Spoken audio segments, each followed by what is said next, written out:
All right. Hello, everybody, and welcome back to an episode of Old Reader and New Reader. We had to move the show a little bit, but I'm glad that we did because that means that I get to hang out with one of my best friends in the whole world, Deliciously. Thank you for hanging out with me. I love when we get to talk comics, especially this one. I feel like we need to have like a whole show. We just talk about comics that are Superman but aren't Superman. And so it's like this and like Black Hammer and Irredeemable, which is still my favorite. And The Boys. Ugh. I don't want to talk about the comic, though. We talk about the show. But well, we will whenever we circle around to what's going on with this property currently. Yeah. Oh, yes. Hello from the Viltrum Empire. Hi. Joe. Hey.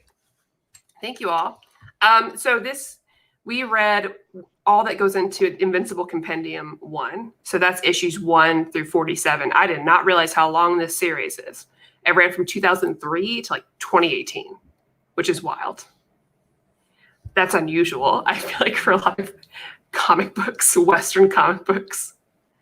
Because I was trying to make sure I didn't read too much of the comic because I really loved the first season of the show and I didn't want it to be spoiled for me. It's the same way with like manga and anime. If I watch the anime and it's continued in the manga, but I want to keep watching the anime, I can't read anymore because I don't want the other one to get spoiled. But for those of you who are watching that haven't read all of this yet, basically the show kind of runs up to like at the end of volume 3. That being said, there's a lot of stuff that happens after volume 3 that's just kind of like sprinkled in through the show. So like a lot of things that happen way later in the comic book, we see in the show. So it happens before the big like betrayal or the big like the scene. So I think by now most people know what Invincible is, but in case you don't, we will talk about spoilers here, so just heads up. But basically we're looking at sort of like another superhero world thing where we have this kind of Superman-esque character, Omni-Man, and the story focuses around his son, Mark, aka Invincible. So he's Omni-Man's a total Superman archetype. He's from Viltrum. He's a Viltrumite.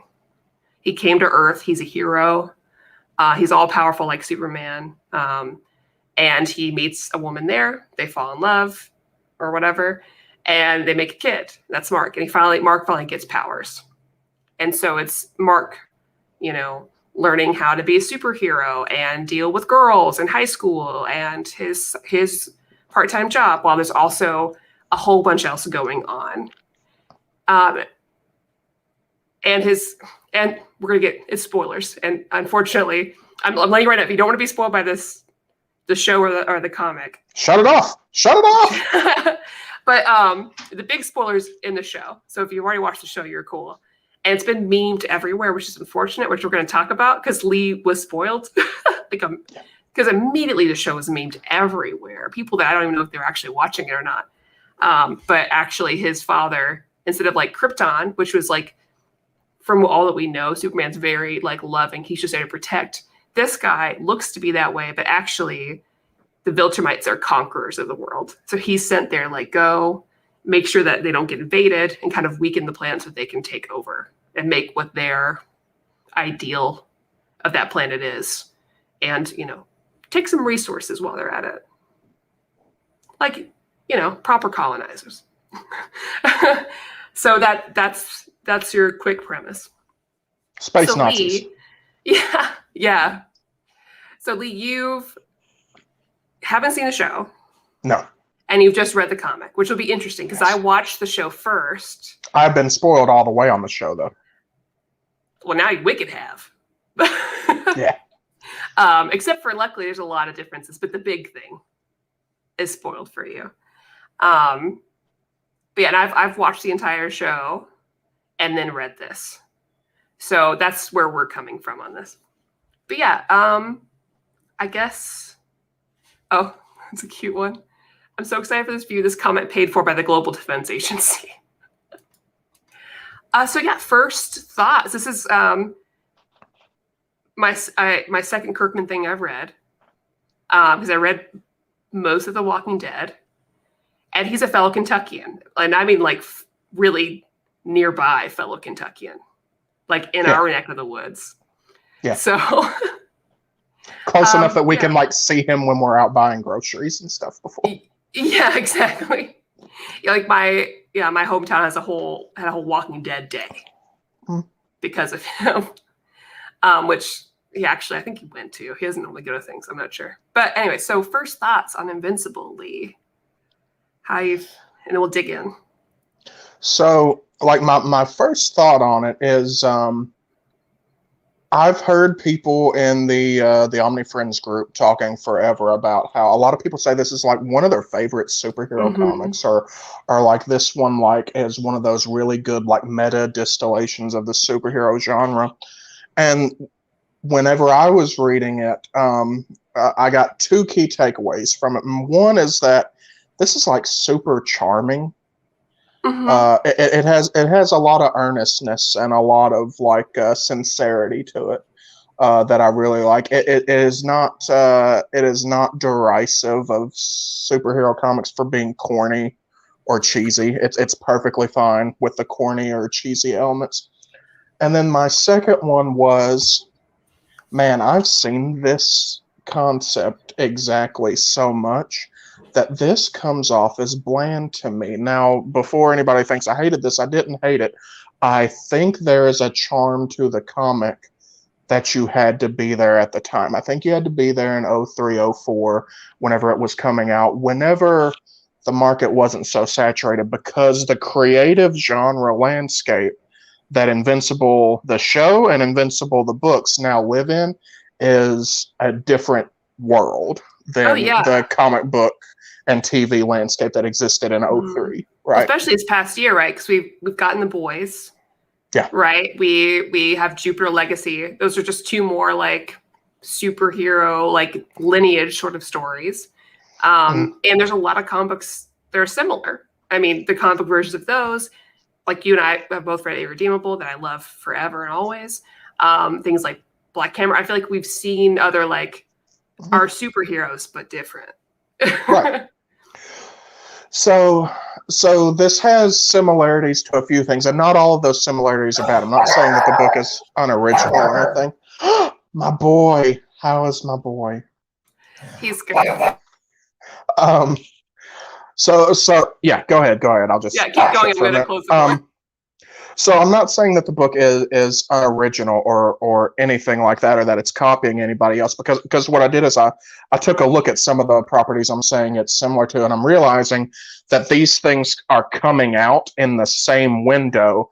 All of these creators are friends and competitors, and they're all feeding off each other's ideas. They're all seeing what each other's doing. They're all trying to outdo each other, like Bendis, Mark Waid, Kirkman. So one thing I think I mentioned to you was that, man, last year or the year before, I did a full run through of all Ultimate Marvel comics, Ultimate X-Men, the Ultimates, Ultimate Spider-Man. I did them all. And this felt really similar to the atmosphere of Ultimate Spider-Man and Ultimate X-Men specifically. And then I looked and I was like, oh, they share some of the creative team, and that makes sense, right? It would make sense that they share some of the creative team because all these guys are friends and they're competitors, and they're all feeding on each other's ideas at the same time. So it makes sense that these things are kind of similar. But one thing it has that I particularly love about it is that slice of life charm. Yes. Especially in moments of low stakes. I think Invincible is at its best when it's Mark and Amber or Mark and Eve, like figuring out how to be teenagers. I think that's when Invincible is at its best. That's not to say that the otherworldly, interdimensional superhero nonsense is bad. It's not at all. Yeah. It's just that Kirkman is firing all cylinders here whenever he's writing like horny teenagers trying to figure out how to get by in the world.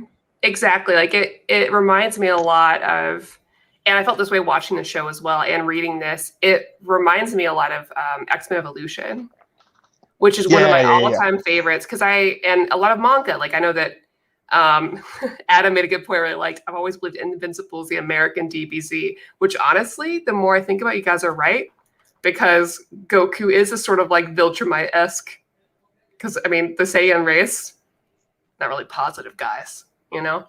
But you know, it reminds me a lot of manga and things too, because we do have that downtime. We do have that slice of life put in there intermittently, which make the stakes higher. It makes these things have more weight to them. Yeah. Which I'm sure eventually that someone's gonna make a cut of me saying this exact same thing, because I've said it a million times, that you've got to have the mundane things so that the other things have more weight. They affect you more. So when you spend time with Mark going to high school, trying to pass his exam, and you see his, you know, what happens with his father and how it deals with his mother, and just like aliens that age weird and attack him, or like getting stuck in space and stuff, like it means more. And I love that. I love the comedy in here. I love that that Cyclops alien. I love Alan the alien. It's a good character, so much. It's an interesting concept pulled off well, and they made him endearing. Oh, and he's in the show, he's voiced by Seth Rogen, and it's very cute. Oh shit. It's very cute. But I love those interactions. And I love the angst. And it's you get the same angst that you get in your like regular teenage superhero stuff. Mm-hmm. But I think there's higher stakes, and there's more like real life, you know, trauma, right? Mm-hmm. So you get the cutesy stuff, and then it's like, ooh, but my mom's an alcoholic, and this sucks. They're like, ooh, and I'm de-aging, and people don't take me seriously, and all of these things. I really enjoy that. Yeah, 100%. I will say that coming from watching the show first, I very much prefer the show for a lot of reasons. It keeps, I think it, and again, this came out in 2003 and started then. And so I'm very aware of like the time period in which it came out. Right. And so I can't help but wonder if Kirkman being on this and working with them is like, okay, I want to fix some things that I had written before, and I want to change it to kind of make it. The world has moved past them. Yeah. So let me ask you this, if I can sort of direct your thought process here. So I haven't seen the show. I've heard a ton of great stuff about the show, and then I've heard some not so great stuff about the show, and I want to divide those into two camps. Okay. So the first camp I want to ask about, and I think you and I have sort of hinted at this before, it is my understanding, based on a conversation with a friend, that the show starts off and continues at such a level of like token shock, gratuitous violence, that whenever you get to the big Omni-Man betrayal and violence, that none of those things have any impact, because the violence has already been so over the top and so outrageous that none of the violence later on, that is such a gut punch in the comic. Whenever you see that Omni-Man has hacked the rest of the Justice League analog to death, I go, oh shit. Or I would have if it hadn't been spoiled for me. Like that, I could tell that would have been like, for a reader at the time, that would have been like a profound fucking moment. Does the violence in the show take away that impact like you were just talking about? I didn't think so, personally. And I mean, it's a lot of violence. There's a lot of blood. But I didn't feel like it took away from any of the emotional moments happening. And so the difference is here. So we still find out that like Omni-Man did it pretty early, but it's a little bit different in the show. So you see it all go down. You see Omni-Man do it, but you don't know still if he's like, you spend the whole season like, did he do it on purpose? Was he brainwashed? What is this? So you don't know. Like the whole time I was like, maybe he's being controlled. Like I have no knowledge, right? Okay. So by the time it gets to that point when he's like, hey, I did it. And his son's like, what? We've been spending all this time, because they spend more time together.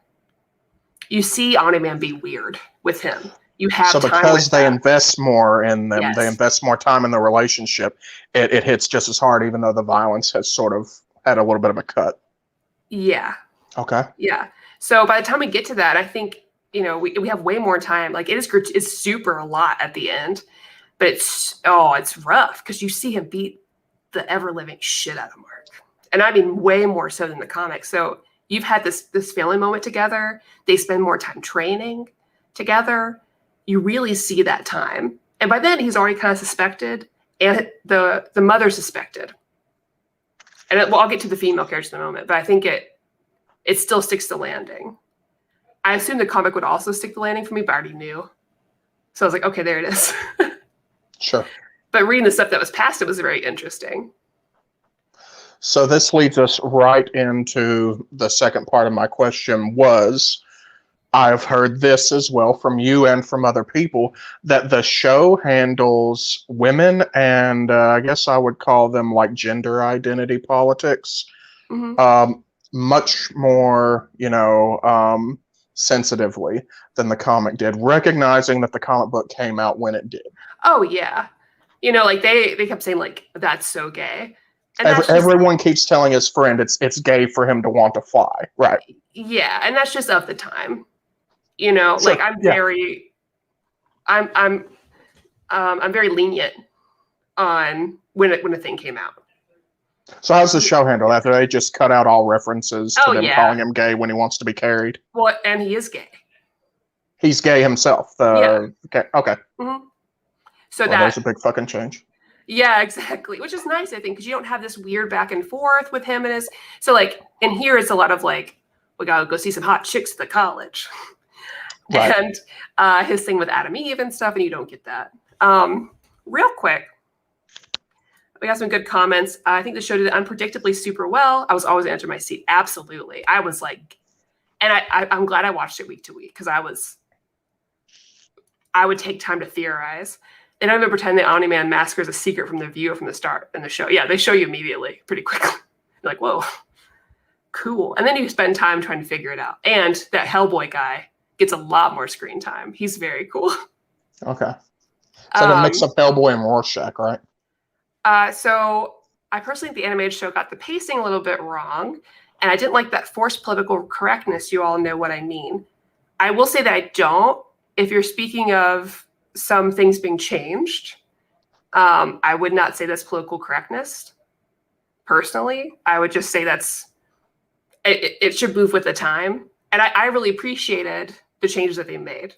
I don't think it changed anything for the story. For example, some of the superheroes that were men are women now. And in Amber, I've got an example. So Amber's very different. Okay. Yeah. Like incredibly, but she's also different in demeanor. So like, let's talk about Amber and them. Well, that's a good thing though, right? Because the Amber in the comic is a very flat, reflecting surface for Mark to bounce his superhero problems off. She doesn't really take an active role in anything. She just she's something for him to pine for, and she sits there waiting sadly for him to come back to her.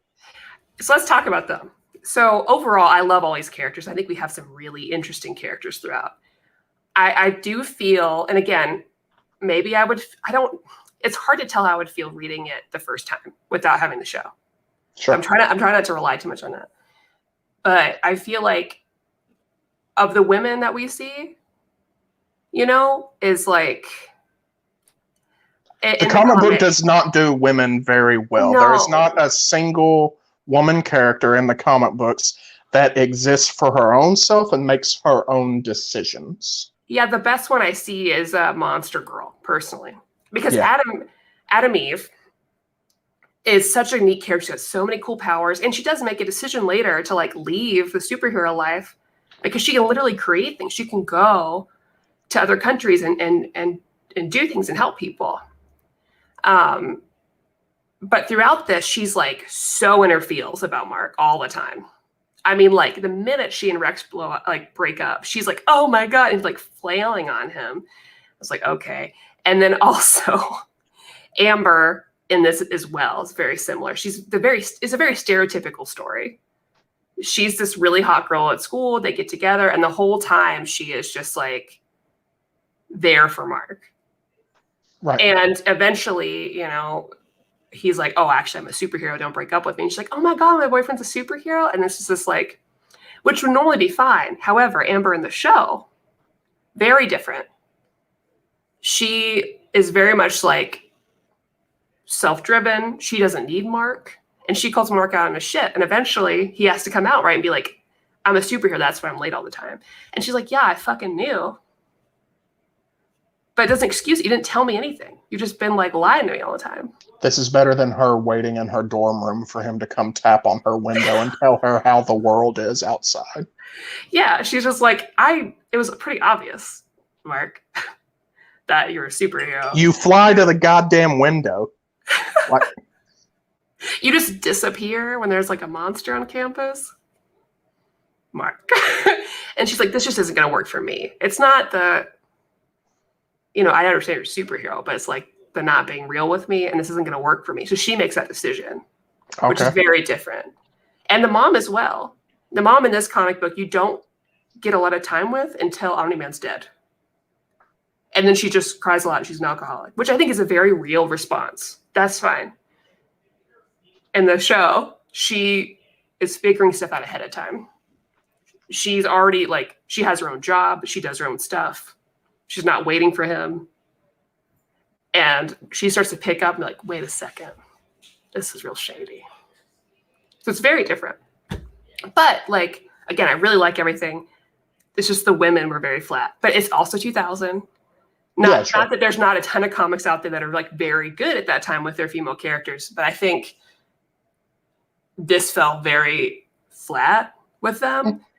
Also, Duplicate was had nothing. Now, she may have, again, this is just the first compendium. Things may change for all these people. I can already see the art grow. The characterization's growing as I'm reading it. But Duplicate was done dirty. She's just there to, have orgies with people. And the weird, super huge age gap between her and that immortal guy was really gross and weird. He's like, oh, now I have something to live commanding for. Officer. This young teenager.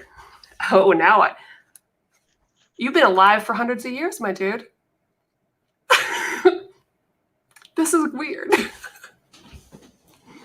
But everything else I like, just this is that part. Yeah, so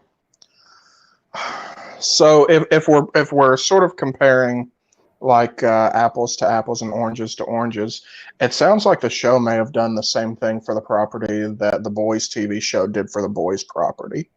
The Boys, as it's written, and I know this is Garth Ennis's signature, is such a juvenile edgelord type thing that's really disrespectful to women, and sort of revels in this sort of seediness. At the same time, it's poking fun at it, it's engaging in it, and then the show starts to sort of advance these themes a little bit. But there's a thread running through here that I think is really interesting, in that both properties are super similar, right?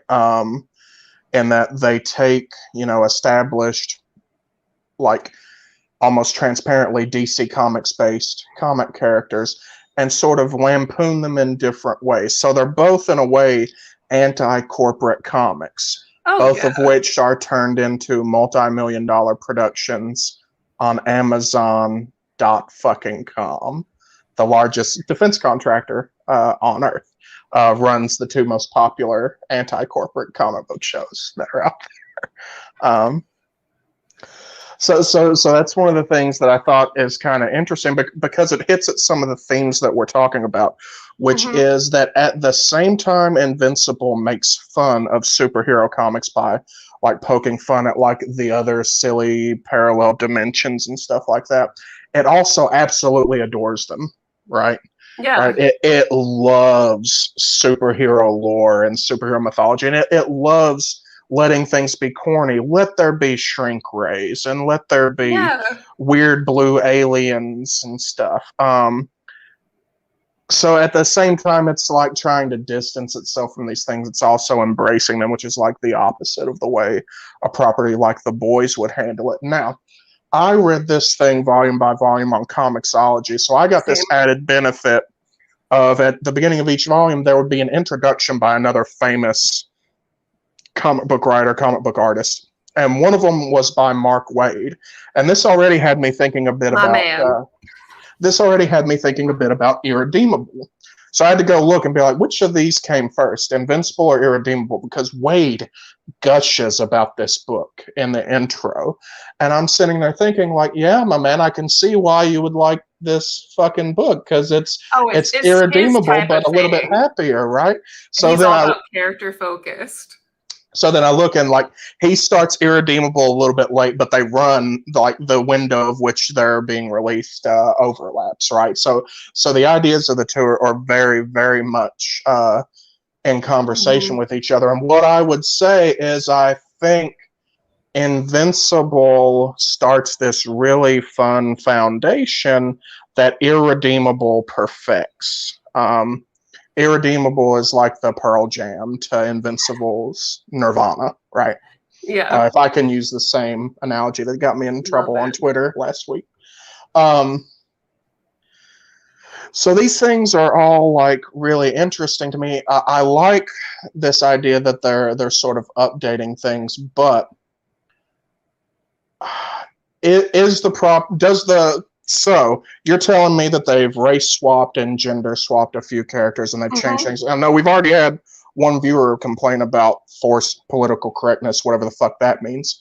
So let me ask you this. The soul and the charm and that earnestness and sincerity that makes Invincible that I got off the page, I haven't seen the show. Does that get diluted? Does that get lost in the show? No, it's just as cute. And they change things up. Like, you'll be surprised as you go through it, because they're picking up different bits from the comic. Like later on, like the trip to Mars is in there, but it happens at a different time. The people at the college that become half robot is there, but it happens at a different time. More time with Alan the alien. And I love all the bits. There's way more scenes with those aliens that age differently in the comic, and more time with like the two clones. And it's just fun. It's fun in both of these. Like when we talked about the reverence for like other media, I think Kirkman does a great job of like giving us a great fun world to play in. Yes. 100%. He really does build up this world. It doesn't feel like a mirror image of another one. We have tropes that are familiar, but at the same time, we have these like fun, just fantastical adventures that don't always have a part of the long scheme all the time, which is nice, and a difference from like our boys or Irredeemable that's very heavy. And we have this like overlying heaviness, but we have a main character that's very different. I would have never thought, after Omni-Man portrayed people like he did, that when he sees his dad again, he's just overcome with love still. Which is very interesting. Because he's a teenage boy who lost his dad. Yeah. In the most violent, like ridiculous, aggressive way. Yeah, this like him saying, "Oh, your mother's just a pet to me," and beats the crap out of him, and then leaves. And even at the end, he's like, "What are you gonna do 1,000 years from now, huh? Everybody else is gonna be dead. You're gonna have nothing." And it's like, "I'll still have you." And it's like, "Oh, shit. Thanks a lot," and then leaves.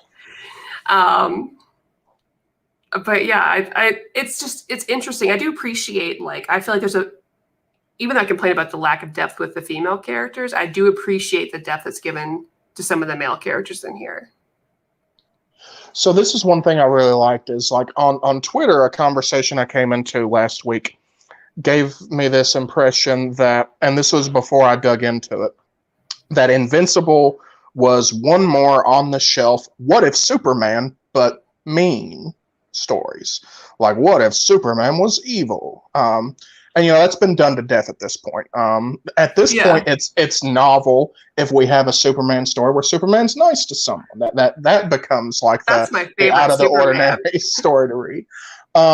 That's how this was originally portrayed to me. And then whenever I got into reading it, I realized that like, oh, this is way more Ultimate Spider-Man with a side of What If Superman Was Mean than it is just one more What If Superman Was Mean story on the shelf.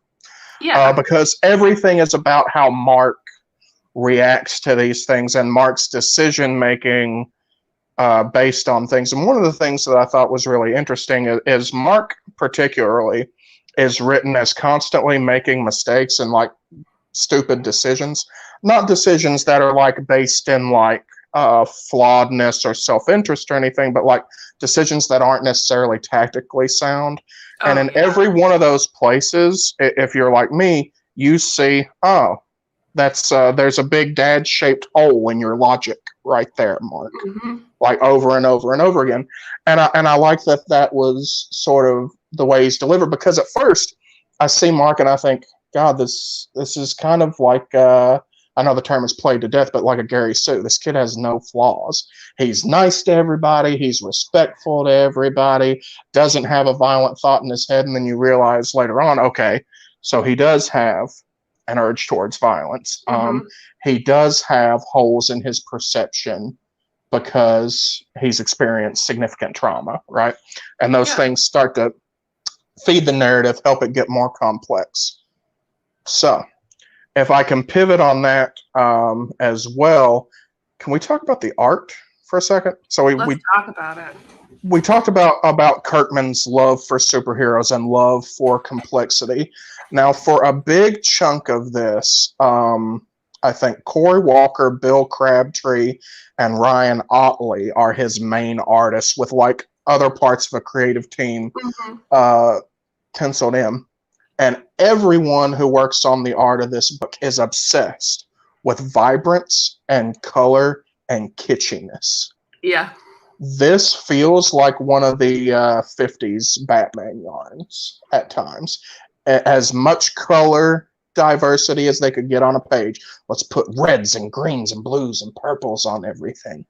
Because we have the new ink now, I guess was what it was like in the 50s. So this feels so vibrant and detailed and complex. And there is love for the genre pouring out of every single panel you flip through this thing. Yeah. Unless Sam would save a couple panels so we can show. Sure. Because I thought at first that I didn't like the art, and I was like, why don't I like this art? And then I realized, like, oh, it's the Marvel Ultimates art. Oh. It's the same. So, like, I wasn't liking it because I was like, this seems kind of old and outdated. Jesus Christ, Lee, the book's from 2003. What did you want from them? And then as I'm reading it and I get more into it, I realize, like, this is one of those books where the art style is married so well with the storytelling style. I couldn't see a different creative team producing a similar work. Oh, absolutely. Right, look at the color here. Where that red fades into a yellow down there, and where that's contrasted with that pop of blue in her shirt. Yeah, these guys were obsessed with making this thing as friendly and colorful as they could. It's like an Archie comic. Yeah. And again, I see it and I think about X-Men Evolution. I think about all the other like the style of the time, which I like. I like the dumb hair. I appreciate the way these different characters are like drawn and put together.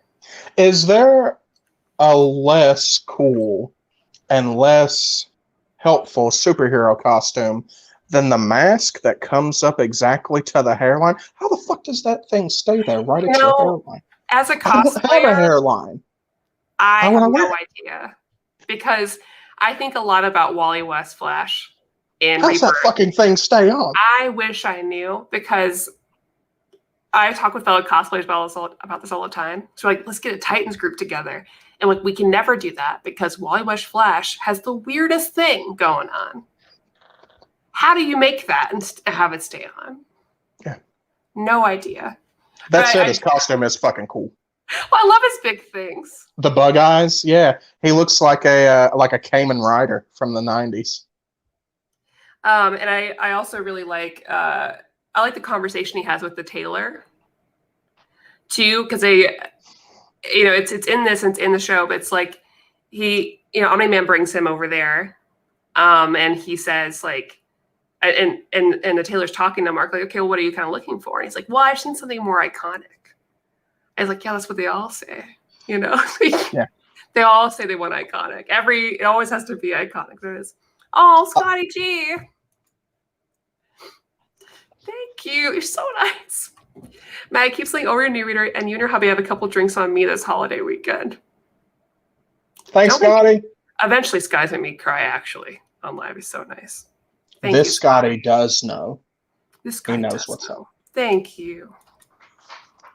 Super glue. How does eye cover stay on? See, I don't know. Again, double-sided tape. Oh, those things get smashed over and over again, and his eyes get all fucked up from the glass. You're gonna need some spirit gum, and not even that's gonna do it because you got to have a heavy. But he still like pulls it down easy.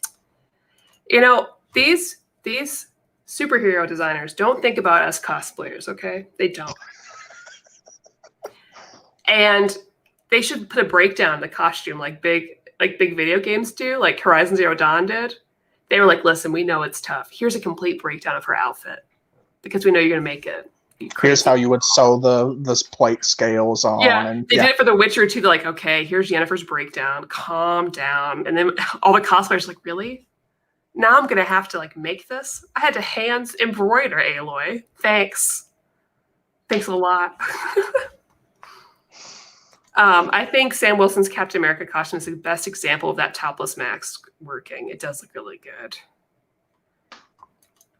I think his mask works better than a domino mask. Like, how has no one figured out who Robin is? And you know, I appreciate. I don't think they talked about it in this, unless I missed it. But like in the show, Mark talks to Adam Eve, and he's like, "You don't even have your face covered. Yeah, what's the deal?" And she's like, "No, it just there's like this. It's like a phenomenon, basically." Where people just don't expect you to see you in public. So they just don't realize. And I was like, that explains all the Sailor Scouts. Well, so like also in the book, when they grease that idiot asshole biology professor they have, he's like, hi, Eve. And she's like, you know who I am? And he's like, 1, you have no mask on. 2, I see you every fucking day. 3, your name is Eve. You didn't even try. Man, Superman, I do understand. Doesn't Superman like vibrate to make sure that people, whenever they look at him, he's blurry or whatever? I think some people have said that's Black Lightning's excuse. But Wade did a good job explaining it.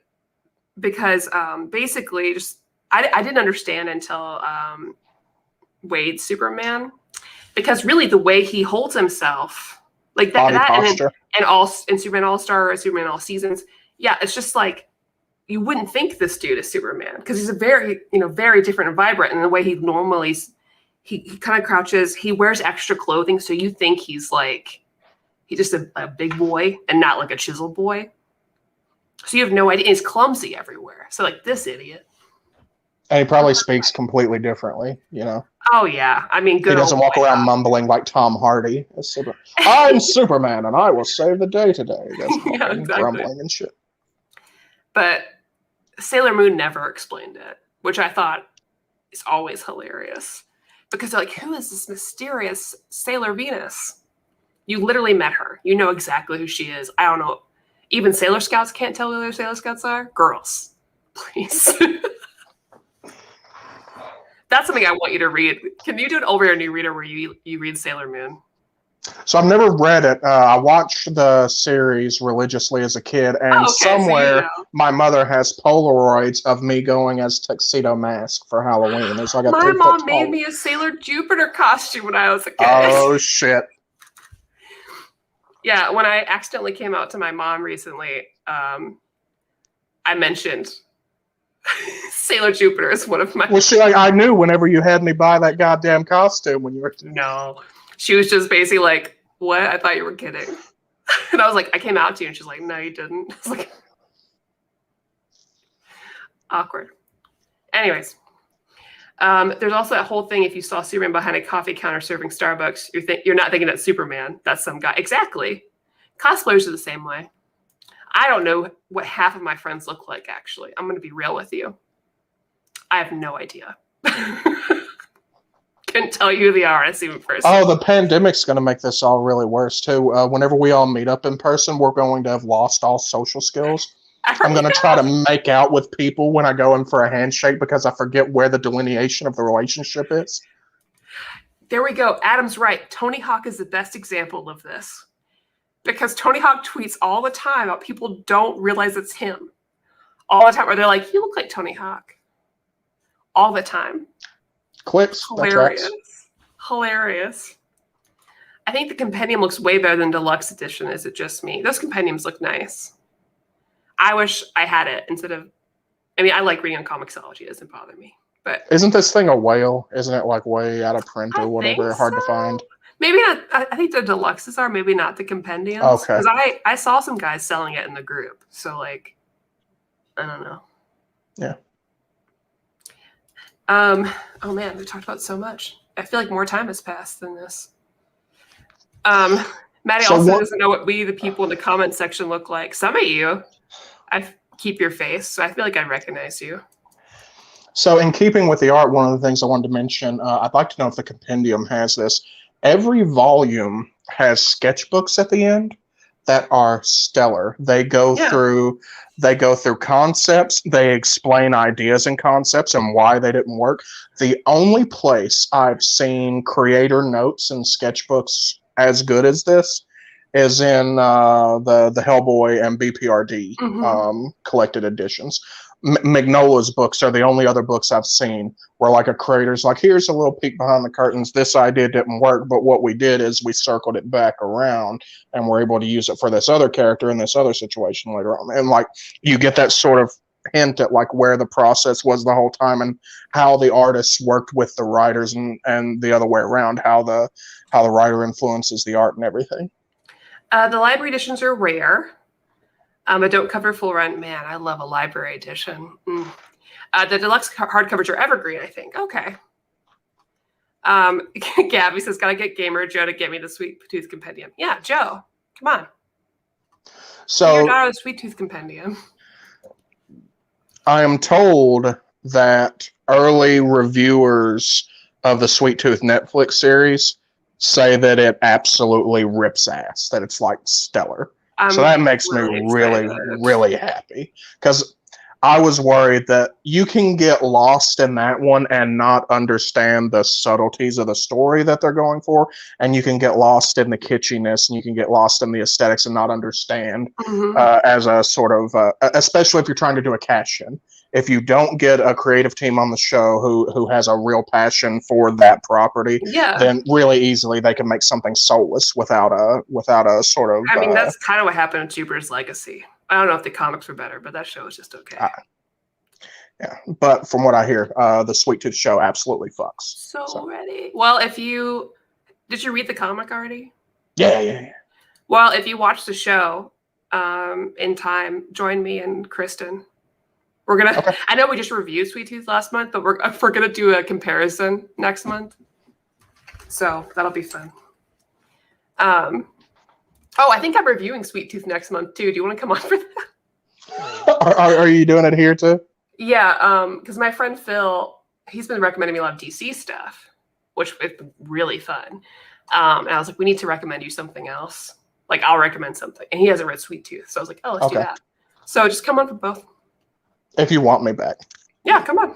Gabby, you're welcome too, by the way. You can join. Gabby's my new friend. You know, I'm picking him up.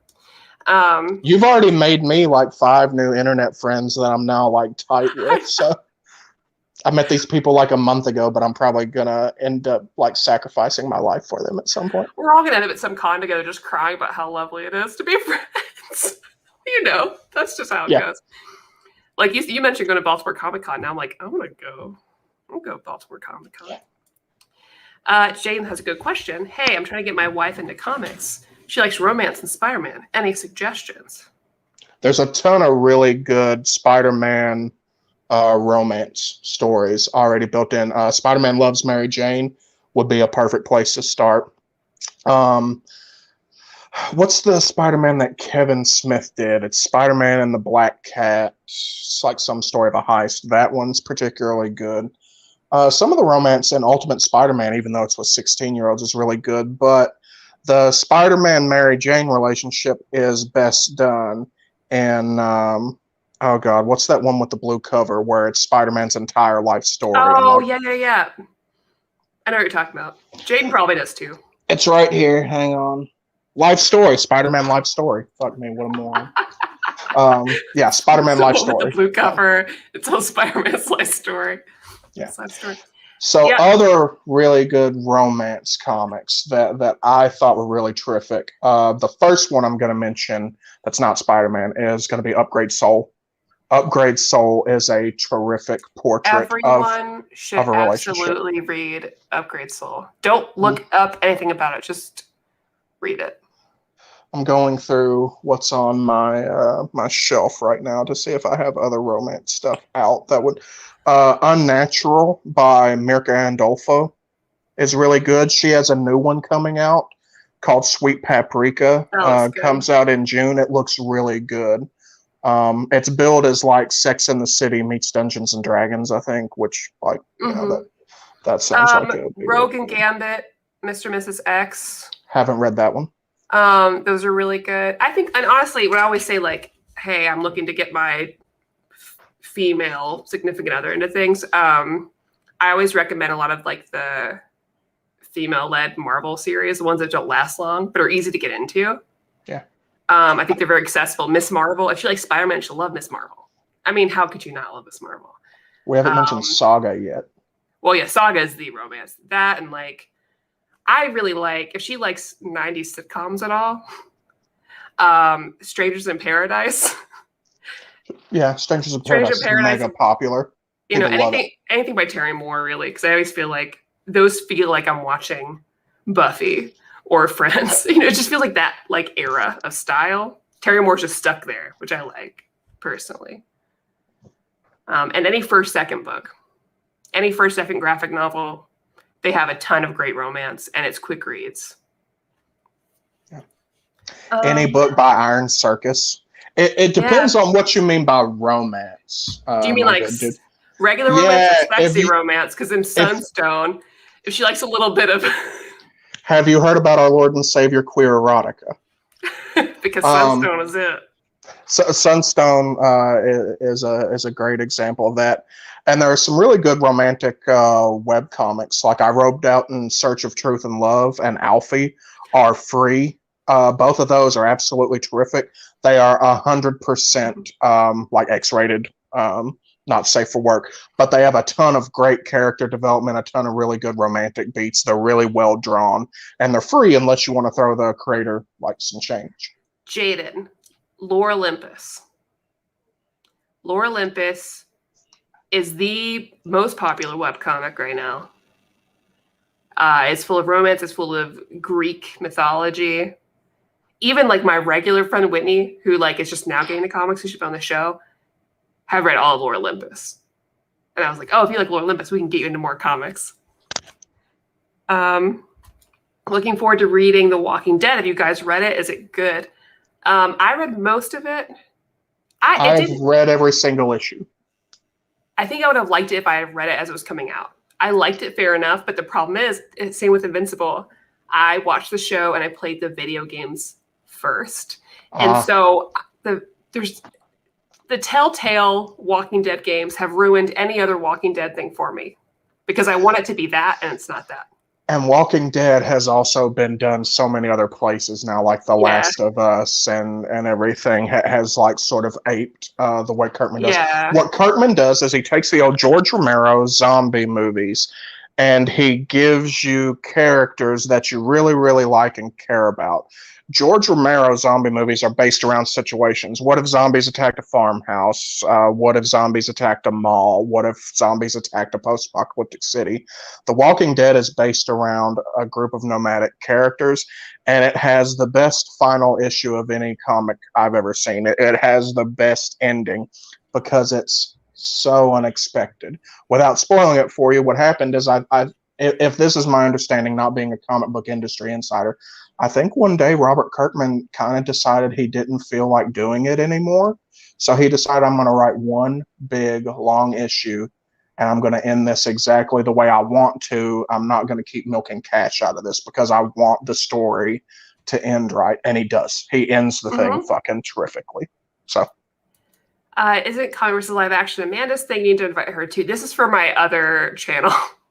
So I'm also an Omnibus Collectors Network. So is Omar. And it's just a place we do live shows with other comic book people. And every Sunday I do a show called Fangirls Assemble every Sunday at 8 p.m. So I'll be doing that show over there and not here. I will definitely have you. I'll message you. My Love Story is a fantastic manga. Absolutely. It breaks all the tropes. They get together early. Wonderful. Alex and Ada is a really good sci-fi romance story. I need to check that out. Lost Stars, the Lost Stars manga. Now that you're into Lost Stars, we can get you to read that manga, the 3-volume manga. It's a very, very good love story set in the Star Wars universe. Joe says, I know it's not Spider-Man, but Mr. Miracle and Bar's relationship in Tom King's run is amazing. I mean, I love them together. On a Sunbeam, Kale, yes. Oh, anything Tilly Walden. My love, I love her. She's going to be writing and illustrating on a Wonder Woman comic this summer. I'm like, my little indie babe. She's going to be in something I know. Sunsnow is a bit saucy / cheesecake, but is more relationship focused. Absolutely. Assassin Roommate is a good romance on Webtoons. Batman The Long Halloween is a fitting romance. There are really good. Blankets is good, but there are actually good Batman love stories. Oh, yeah. The When in Rome arc has a really good Bat-Cat relationship, and there are a few issues in the big Catwoman run that Bruce Timm drew. There are a few issues there where the relationship is really, really good. And say what you will about certain aspects of what happened with that relationship in Tom King's Batman run. One, he eventually rectifies his gigantic mistake, I guess. But two, he writes them really well. Mm-hmm. Tom King writes long-term couples very well. It's a thing I appreciate very much, because so many times when you're reading something in romance, you come into a couple at their meet cute and you see the beginning struggles of their relationship. And I've been married for almost 12 years. I have been with my wife for almost 20 years. We've been together for way more of our lives than we ever lived apart as children. Yeah. So I like things that let me come into a romance in the middle of it. It's one of the reasons I like The Witcher 3 is if you play The Witcher 3 and you romance Yennefer, you come into their relationship 30 years on. They know everything about each other. They know all the best and worst things about each other. They know how to push each other's buttons. And if you romance her, you see how they work together as a team. And it's really, really well done. It's so good. Ugh. That Double Date 2-parter is one of the best Batman comics ever. Yes. I have it sitting signed right over here because I love it so much. It's so good. It's so fun. Good. And finally they address the whole, Bruce and Clark look very similar. Look identical. Yeah. I love that. That is not only good for romance, that's one of the best portrayals of non-toxic male friendship that I've ever fucking seen live. Well, they love each other. Yes. So and that's much. The whole issue is side-by-side panels of them gushing about how much they love the other one. I love that. More of that. Maddie put her on Sailor Moon and she bought cosplay for it. So thanks for that. Yes. Good. We didn't give it a rating. We need to do that. Maddie, what would you give Invincible, art and story, the Compendium? Okay, so I'm being, again, mindful of the time in which it came out, and I've not read all of it. Yeah, right. So I'm giving it some leniency for that. Yes. It's getting a handicap for it. I would give it, I want to say a 7 or an 8 out of 10, because I think it's very, very good. It's very solid. Yes. This gets an 8 from me as well. I complained about, but I'm again, I know when it came out, and I am fully aware that there's going to be a lot of potential going forward.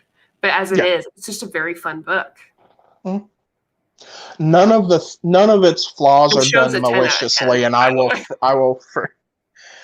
So none of its flaws are maliciously done. Yeah. Which I give it a lot of leeway for. It's never mean to anyone. It's a little bit careless with certain characters, like the only black superhero is named Black something. I wrote it down. Black Samson, and like we've already talked about Duplicate. We didn't really talk about the women's costumes, but like some of the women's superhero costumes are kind of like they did painted say. on. So this is the difference, by the way, in the two. You had mentioned this to me that they covered her up a little bit in the. Yeah, which honestly is fine. And in the show, she's like, "I made this myself, loser." Because I was like, "I usually want to be sexy," and she's like, "I chose this, you dick." But in the notes in the comic, he was like, "We want to make her sexier." That is a child. Yeah, and I feel that way now. And again, if I was reading as it came out, I don't think I would have thought about it. But granted, I was a much different age when this came out. If I was reading it when it came out, I would have been a child, right? Yeah, exactly. And so now that I'm more my 2021 lens, I'm like, that's weird. But different time. And I've read a lot of problematic anime and manga. I won't get on old Kirkman for this. Now, girl, Kirkman, I got books like, by Scott weird. Alley on my shelf. You don't have to tell me about. I read some problematic Dynamite stuff, so Yeah. No, this is a solid 8 out of 10 for me as well. Oh yeah. Hello, Maddie and Lee. Best superhero comic not done by the big two. Enough said. Peace and love from Malaysia. Thank you. Kirkman was in his early mid-20s when he started writing Invincible, and the show is a much more mature Kirkman behind it. Exactly. Yeah. And I think he's very aware of that, and that's why I think the show's a 10 out of 10 for those He gets reasons. better about all of these flaws in his later writing as well. Walking Dead is full of women characters who are like written well and are not sex objects and have agency and everything. He gets better about all these flaws as well whenever he as he's growing up. And he's from our neck of the woods, so like Yeah. Y'all want to see some weird shit 20-year-old Lee wrote? Oh yeah, I wrote some problematic things. Nah. And I will never tell you guys where my Silent Hill self-insert fan fiction is. Ever. It wasn't good. Can't nobody cancel me the way I cancel me every time I remember some boneheaded shit I did on the internet when I was 19. Absolutely. Yeah, absolutely. That's why I'm like, this was when it came out, Brings to Kale, yes. Brings to the mind the character Silent from Metal Gear, #whatever, and how her costume had to be that way because she breathed with her skin or something. Yeah. That comment reminds me of one funny story. I've got to go here in just a couple minutes, but one funny story before we go. I once made a joke during a party about Quentin Tarantino being into feet. That's a pretty known joke that like Quentin Tarantino's about feet. And some dude at the party genuinely had never heard this. And he was like, "What the fuck are you talking about, Quentin Tarantino?" And I was like, "Dude, there is like a 20-minute plot point in Kill Bill that is focused on Uma Thurman's toes." And he was like, "The plot demanded that." And I was like, "Oh, there's no way for a ninja to retrain her body without us zoomed in on Uma Thurman's toes for 20 minutes of your runtime." And he thought for a second, he was like, "Oh my God." And I was like, "Dude, have you seen Once Upon a Time in Hollywood? Half the movie is about Margot Robbie's feet sitting up on the dashboard or sitting up on the back of the theater seat." It's just like that guy in Nickelodeon Network. Same thing. Yes. Don't go back and watch those shows and be like, you'll see if you watch iCarly, like, wait a second, there's a lot of feet stuff in here. What's this about? Anyways, we shouldn't end up with feet stuff, but we both you asked me here, okay? Things go where they go. We both gave Invincible an 8 out of 10. I need to figure out what my schedule is for next month because I haven't yet. So you will know when I know and I post it. But I want to thank you all for joining. Thank you so much to Lee for hanging out again. It's just nice to see you and hang out like this because we don't live near each other, so we can't. Of course. But it's nice. And I hope you guys like this video. Comment down below if you're watching it later and you read the book and you want to share your thoughts. I'd love to hear, as long as they are appropriate and nice. And nice can be respectful. Just don't be a butthead. And I hope you subscribe to the channel. We have a Patreon. All the things that I normally say at the end of the show. I'm ending shows so well. Anyways, so we'll see you all next week. Have a great holiday weekend. We love you all. You are all our children.